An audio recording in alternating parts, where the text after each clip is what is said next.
Hello guys! Good evening po! So, it's 5 p.m. As you can see guys, bihira lang po mag-traffic dito sa Saudi Arabia. Pero today po, medyo traffic siya dahil po sa celebration nila ng Saudi National Day. 94 years na po ang Saudi Arabia since na itinatag ito na maging isang malaya at progresibong bansa. So, kaya po medyo traffic tayo today. Kaya pati yung aming duty guys, pinalitan, supposed to be 7 p.m. ang duty namin, pero ginawang 6 p.m. Kaya early po kami umalis, 5 p.m. pa lang umalis na po kami. Kasi medyo malayo nga yung ating dorm sa ating hospital. So makikita nyo rin po sa ating video na medyo patakip siling na po dahil medyo pagabi na nga po. And of course, isi-share ko po ito sa inyo dahil ito po ay aking first night duty since na pumunta po ako ulit dito sa Saudi Arabia. So yung makikita nyo na parang may mga glass at white na building, yun po ang aming hospital. Okay guys, samahan nyo ako hanggang makarating po ako sa aming hospital at of course, yung aking workplace. So tara, let's guys! I hope na mag-enjoy po kayo sa video na ito today.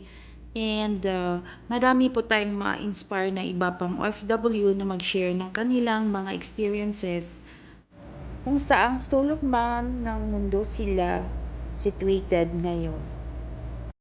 Shout out po sa lahat ng mga OFWs and mag-ingat po kayong lahat.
Ayan po guys, 'di ba ang ganda ng sunset? Well, andito na po ako guys sa aming hospital at dito na po sa aming unit.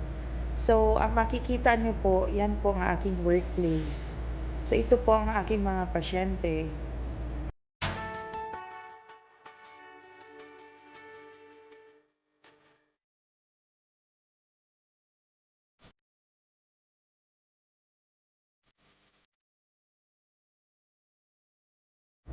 So guys, this is my first night duty. I hope that you like this video today.